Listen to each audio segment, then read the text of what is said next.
할렐루야. 네, 우리 옆에 있는 분들하고 인사합시다. 사랑합니다. 축복합니다.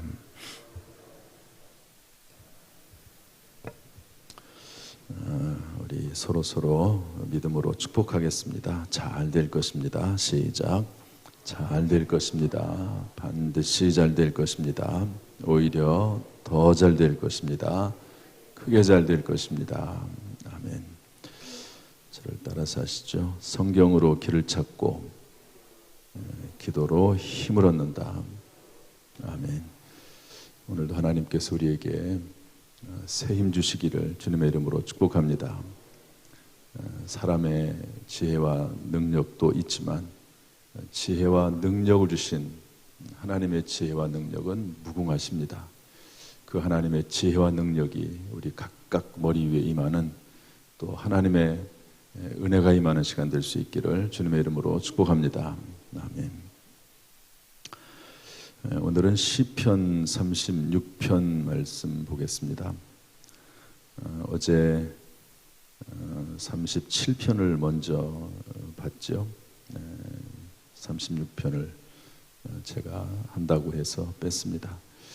오늘 아침에 올라오다 보니까 어떤 권사님이 목사님 어제 왜 안 보이셨냐고 그러더라고요. 제가 저 뒤에 앉아 있었고 우리 교육자들이 장년부 어른들 설교할 기회가 전혀 없어서 더구나 이제 다니엘 기도회로 수요일, 금요일, 주일 오후까지 해서 새벽에 한 번씩 우리 두 분 전도 김상민 전도사님, 이재현 목사님이 설교하도록 그렇게 했으니까 당분간 그렇게 할 테니까 여러분들이 양해해 주시면 고맙겠습니다.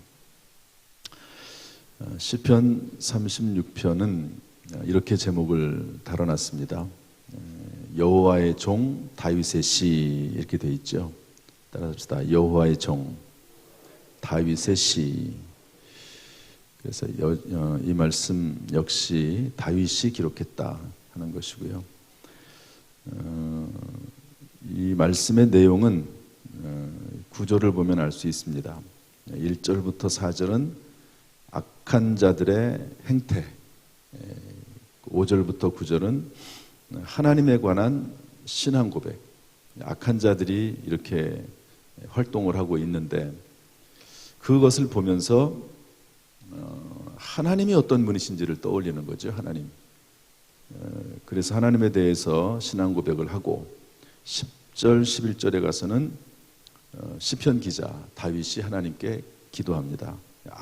악인에 대해서 기도하는 거죠. 그리고 12절에 가서 악인의 결과, 결국 악인들은 어떻게 될 것인가 하는 그 결과에 대해서 선포하는 거죠. 이런 구조로 되어 있습니다. 다시 말해서 이제 악한 자들이 있는데 그 악한 자들은 하나님으로 인해서 결국에는 멸망하고 넘어지게 될 것이다. 그런 말씀입니다. 오늘 말씀 중에서 한 가지 구절을 중심으로 해서 좀 전체를 살펴보려고 합니다. 우리 12절 말씀인데요. 12절 다 같이 다시 한번 읽어보겠습니다. 시작. 악을 행하는 자들이 거기서 넘어졌으니 엎드러지고 다시 일어날 수 없으리이다.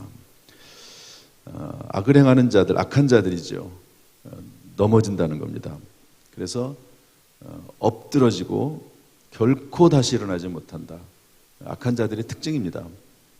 의인은 때때로 넘어질 때가 있긴 하지만 뭐 본인이 실수를 해서 넘어지든 아니면은 악한 자가 공격을 해서 때때로 낙심하기도 하고 실망하기도 하고 넘어지기도 하지만 7번, 6번, 7번 넘어져도 또다시 일어나게 되어 있습니다. 그러나 악한 자는 넘어지고 엎드려져서 다시 일어나지 못한다는 거죠. 그런데 여기 어떤 표현이 있냐면 악을 행하는 자들이 거기서 넘어졌으니 이랬습니다. 따라합시다. 거기서 넘어졌으니. 거기가 어디죠? 다윗이 이 시편을 쓸 때 어느 지명을 생각을 했을까요? 거기서 넘어졌으니. 뭐 그럴 수도 있죠. 제가 이렇게 주석집을 보니까 이제 손가락을 가리키면서 다윗이 거기서 이렇게 했을 것이다, 이렇게 누가 주석집을 써놨더라고요. 그런데 그곳이 어딘지는 모르죠. 뭐. 어쨌든 이 본문의 흐름 가운데서 어디서 넘어졌는지를 우리가 찾아볼 수는 있는 거죠. 어디서 넘어졌는지. 그것은 꼭 지명일 수도 있지만 지명이 아닐 수도 있습니다. 사람이 넘어지잖아요. 넘어질 때 그 넘어지는 이유가 있고 또 넘어지게 되는 환경들이 있습니다. 악행하는 자들이 도대체 어디서 넘어질까? 어디서 넘어질까 하는 건데, 오늘 전체 말씀을 통해서 한 가지만 보면 좋을 것 같습니다. 이 한 가지 안에 다 들어 있습니다. 다. 그게 뭐냐? 교만입니다. 우리 11절 말씀 한번 읽어보겠습니다. 11절 시작. 교만한 자의 발이 내게 이르지 못하게 하시며 악인들의 손이 나를 쫓아내지 못하게 하소서. 악인들에 대한 표현을 또 다른 표현으로 교만한 자들 이렇게 썼거든요. 교만한 자들. 교만한 자들은 넘어진다는 겁니다. 어디서 넘어지느냐? 교만해서 넘어지는 거죠. 딱 교만해서 넘어지는 거예요. 교만이 뭐냐? 겸손함이 없이, 국어사전을 찾아봤더니 겸손함이 없이 건방지고 방자하다. 겸손함이 없는 거예요. 건방진 거예요. 또 다른 부분을 보니까 잘난 체 하는 태도로 겸손함이 없이 방자한 겁니다. 비슷하죠? 잘난 체 하는 거예요. 겸손함이 없는 겁니다. 건방진 거예요. 여러분, 이런 말을 하면 생각나는 사람들이 있을 수 있습니다. 아, 겸손해, 하지를 못해, 교만해, 방자해, 건방져. 이런 내용, 물론 이제 뭐 교만의 깊이로 들어가면 또 다른 내용이 있을 수 있지만 국어사전의 정의로 보면 그렇다는 겁니다. 이런 사람들이 교만한 사람들인데, 이 교만한 자의 모습이 본문 1절부터 4절에 잘 나와 있습니다. 악한 자들인데 결국 교만한 자들입니다. 1절에 보면 뭐라고 되어 있냐면, 우리 1절 한번 읽어보겠습니다. 다시 1절 시작. 악인의 죄가 그의 마음속으로 이르기를 그의 눈에는 하나님을 두려워하는 빛이 없다 하니, 하나님을 두려워하지 않습니다. 그래서 여러분, 다윗이 그 사울 왕이 처음에 이스라엘의 왕이 될 때는 겸손했잖아요. 그래서 왕으로 기름 부음을 하려고 사울 왕이 찾아갔는데 숨지 않습니까? 아, 내가 어떻게 감히 왕이 됩니까? 그러다가 왕이 되고 나서 교만해집니다.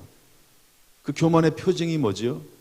하나님께서 똑같이 사울 왕을 기름 부어 세웠듯이 다윗 왕, 이제 다윗을 기름 부어 세우려고 하는데 그것이 싫어서, 하나님의 뜻입니다. 분명히 다윗을 기름 부어 세우려고 하는 그것이 싫어서 다윗을 죽이려고 합니다. 이것은 다윗에게 기름 부어 왕을 세우려고 하는 하나님의 뜻을 대항하는 거죠. 하나님을 두려워하는 빛이 없는 겁니다. 그러나 다윗은 사울 왕에게 도망 다닐 때 그 사울 왕을 죽일 기회가 있어도 죽이지 않습니다.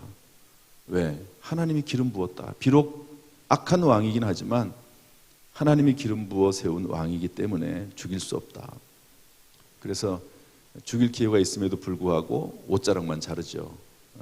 사울 왕이 동굴에 이제 용변을 보러 왔는데 어두컴컴한 곳에서 옷자락만 자릅니다. 그리고 나서도 그 마음에 걸려서 그것 때문에 후회하기도 하고 그러지 않습니까? 교만한 자는요, 하나님을 두려워하는 빛이 없습니다. 2절에 보면 뭐라고 되어 있냐면 스스로 자랑한다고 되어 있습니다. 그가 스스로 자랑하기를, 자기를 자랑한다는 말은 높인다는 말입니다. 자기를 높이는 거예요, 스스로. 그 다음에 3절에 가니까 입에서 나오는 말은 죄악과 속임뿐이다. 또 3절에 보면 지혜와 선행을 행하지 않는다. 4절에 가면 스스로 악한 길에 서고 악을 거절하지 않는다 이랬습니다. 대표적으로 가룟유다 같은 사람이죠. 사탄 마귀가 끊임없이 예수 팔려는 생각을 집어넣어 주는데 그 악한 생각을 딱 끊어버려야 되는데, 요셉 같은 사람은 어떤 성적인 유혹이 있을 때 딱 끊어버리잖아요. 그리고 옷을 벗어두고 도망갑니다. 그런데 악을 거절하지 않아요. 악을 거절하지 않습니다. 그런 것처럼 그게 교만입니다. 그게 교만이에요. 악을 거절하지 않고 자기가 충분히 악을 이길 수 있다고 생각을 하는지도 모르지요. 그래서 우리 신학생 때 이제 사창가 같은데 전도하러 간다고 그러다가 잘못되는 사람도 종종 있습니다. 조심해야 되는 거죠. 자기 자신을 너무 과신하면 그런 일도 있을 수가 있습니다. 그래서 이 교만한 자, 이들은 악한 자입니다.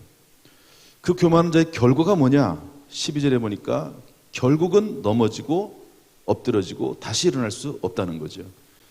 잠언서 11장 2절에 보면 교만이 오면 욕도 오거니와 겸손한 자에게는 지혜가 있느니라. 교만하면은요 욕이 옵니다. 잠언서 16장 5절을 보면 무릇 마음이 교만한 자를 여호와께서 미워하시나니 피차 손을 잡을지라도 벌을 면하지 못하리라. 잠언서 16장 18절은 유명한 말씀이죠. 교만은 패망의 선봉이요. 따라합시다. 교만은 패망의 선봉이요. 거만한 마음은 넘어짐의 앞장입니다. 이렇게 성경은 분명히 우리에게 말씀해주고 있습니다. 그래서 어디서 넘어지느냐? 교만에서 넘어지는 거죠. 교만한 마음이 들기 시작하면 잘난 체하기 시작하고 겸손하지 않고 건방지고 그러기 시작하면 멸망도 함께 올 수 있다 하는 것을 잊어버리면 안 됩니다. 이것이 꼭 악한 자들에 대한 문제느냐? 그것은 아닙니다. 우리 그리스도인들도 교만하면 넘어집니다. 물론 우리는 완전히 멸망하기까지 넘어지지는 않을 것입니다. 왜? 하나님께서 결국에는 붙잡아 주시기 때문에 그렇습니다. 예를 들면 베드로 같은 경우 예수님을 흔들면서까지 예수님을 십자가 지겠다고 하는, 십자가를 질 때가 됐다는 예수님을 보고 흔들면서까지 예수님에 대해서 저항하잖아요. 교만이죠. 아니 예수님 앞에 그렇게 말하는 사람이 어디 있습니까? 그런데 자기 주장이 강하고 교만한 겁니다. 그게. 예수님께서 그 모습을 보시고 사탄아 물러가라 이렇게 얘기하십니다. 예수님을 3번이나 부인합니다. 그럼에도 불구하고 예수님께서 베드로를 위해서 내가 너를 위해서 기도했다. 사탄이 밀가부로 타려고 너를 요구했지만 내가 너를 위해 기도했다. 나중에 회개하고 돌아와서 오히려 더 그것을 가지고 다른 사람을 섬길 수 있도록 얘기하지 않습니까? 돌아오게 하실 것입니다. 그러나 그렇다고 해서 교만으로 인해서 넘어질 필요는 없습니다. 왜 괜히 시간을 낭비합니까?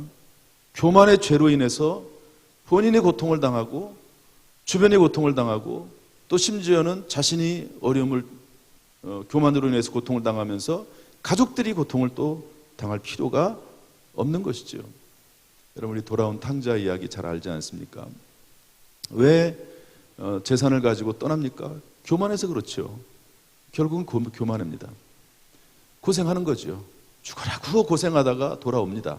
결국에는 우리는 아버지의 사랑에 대해서 이야기하지만 돌아온 탕자, 그 교만 때문에 고통당하는 그 고통, 그 잃어버린 시간, 물론 그것도 합력해서 선이 되고 더 아버지께 잘하고 더 성실하게 될 면도 없지 않아 있을 것입니다. 그러나 굳이 그 과정을 꼭 거쳐야 되는 것은 아니죠. 따라서 겸손하게 섬길 수만 있다면, 평생 겸손하게 섬길 수만 있다면 그것만큼 복된 것은 없습니다. 중간에 시행착오할 필요가 없는 것이죠. 잘난 체하지 말고 건방지게 말하거나 행동하지 말고 하나님을 대적하지 말고 하나님의 사람이나 하나님의 교회도 대적하지 말고 겸손하게 신앙생활하는 그런 모습이 저와 여러분의 모습이 될 수 있기를 주님의 이름으로 축복합니다. 본문 36편 10절에 보면 이렇게 되어 있습니다. 진실로 생명의 원천이 주께 있사오니. 원천, 모든 것의 근원이라고 하는 거죠. 근원.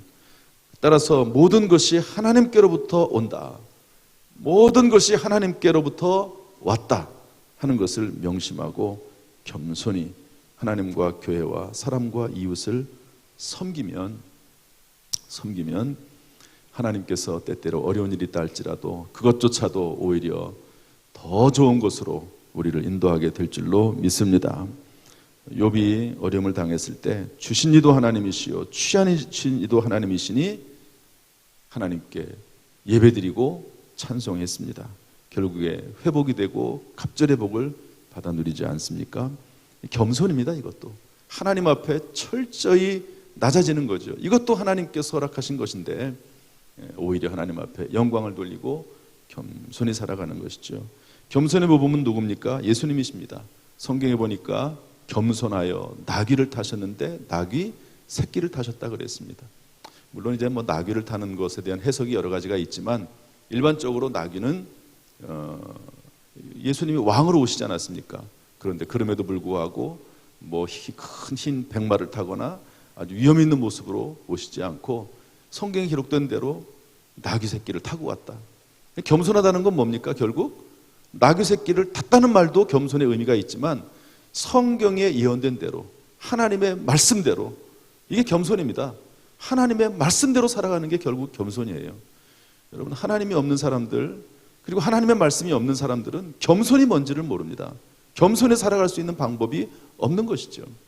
그래서 매일매일 하나님 말씀을 묵상하면서 말씀 가운데 살아가는 것이 겸손이고 다른 사람을 높이고 교만하지 않고 건방지게 행하지 않고 잘난 체 하지 않고 살아가는 이런 모습이 있을 때 넘어지지 않는다는 거죠.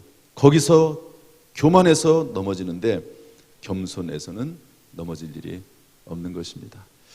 오늘 하루 이 말씀 생각하면서 가정 내에서 겸손하고 직장과 사회 속에서 겸손하고 또 교회에서도 겸손하게 섬긴다고 해가지고 뭐 아무 말도 하지 않고 뭐 그런 의미는 아닙니다.